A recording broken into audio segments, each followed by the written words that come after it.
Hello, I am Jo Walton and I'm going to talk to you about William Powell Frith's painting Derby Day. The Epsom Derby is one of the richest and most prestigious races in the British horse racing calendar, and it's been run ever since 1780. In the 1850s, it was run midweek, and crowds of people would come from London and the country all around, not just for the race, but also for the fair and the entertainment and the festival that took place around it. Members of Parliament even had the day off so that they could attend. Frith was a well-known portrait painter, and he painted this enormous canvas, which is just over 7 feet long and just over 3 feet high, really to show the vast panorama of Victorian society. In this, he was very much influenced by novelists like Charles Dickens and William Makepeace Thackeray, who were his friends. The one thing that you notice about this picture is that there are very few horses in it. If we look at it carefully, you can just spot 2 horses in the background on the right-hand side of the canvas, just behind the elegant people in the carriages. This is a picture that's all about the spectators and the entertainment. It's not about horse racing at all.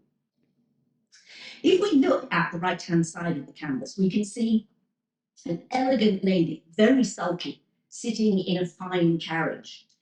She is the mistress of the rather supercilious young man who's lounging against the carriage, and she's trying to avoid the attentions of the gypsy fortune teller, who's probably trying to tell her something she doesn't want to hear.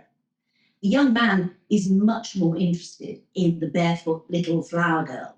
There's something rather unappealing about the way that he is praising her.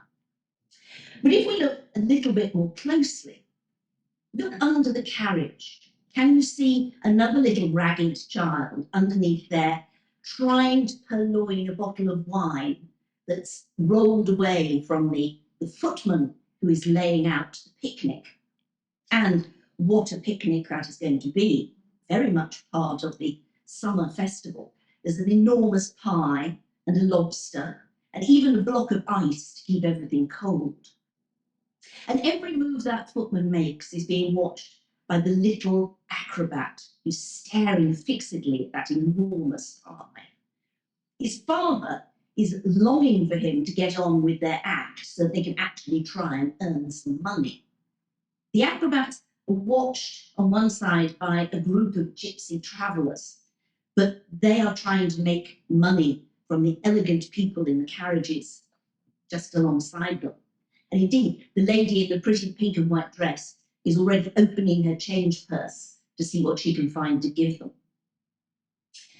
On the far side of the picture, the left side of the picture, there's another really interesting thing going on. Now, in 1856, when Frith first started thinking about the picture, he went to the Derby with his great friend, the painter Augustus Egg. And he wasn't at all interested in the horse racing. He was much more interested in the crowds and the entertainers and the confidence tricksters. And he was very nearly drawn into a gambling scam. And Augustus Egg, being a very nice man, saw off the confidence tricksters, shouting, "You're just a pack of thieves!"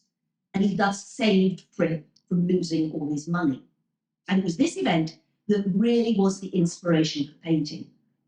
And over on the left side of the picture, you can see outside the marquee belonging to the Fawn Club, one of the most prestigious Victorian gentlemen's clubs, you can see the confidence tricksters at work with their little table running a find the lady or thimble rigging game. There's a farmer in a smock whose girlfriend is trying very hard to persuade him not to lose his money. She's watched by the elegant lady in black on the edge of the painting, who's probably another high-class prostitute. On the other side of the little group with the table, there's a poor, unfortunate young man looking very bemused with his hands in his pockets. He's just gambled away all of his money and his shirt studs. But what he doesn't realise is that he's also had his pocket picked. Just behind him, 2 thieves are appraising his gold watch. And the best bit, I think, of the picture are the criminals themselves.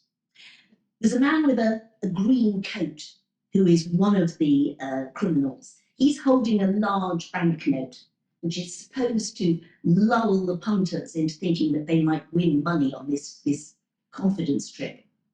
And Frith was an exponent of the Victorian craze for phrenology, the idea that you could tell somebody's character by looking at their physical characteristics. So he borrowed, I think you could say, the face of a well-known murderer for the man in the green coat. But my favourite figure in the whole picture is the man in brown. He is the criminal mastermind. And we don't have to see his face to know that he's a cad and a bounder and probably a blackguard. Just the way he's standing, that swaggering pose, the well-cut coat, the gloved hand holding the whip, you know that he's up to no good. He's probably very dangerous. It's no wonder the policeman who's standing behind him is mopping his head in frustration. Frith earned £1,500 for this painting and a lot more for the printmaking rights after it had been produced. This was just as well. He had a large family to support. His first wife had had 12 children, and when she died, he married his mistress, who'd already had another 7. In his autobiography, which he wrote in 1895, he said, "I know very well that I never was, nor under any circumstances could have become a great artist, but I am a very successful one."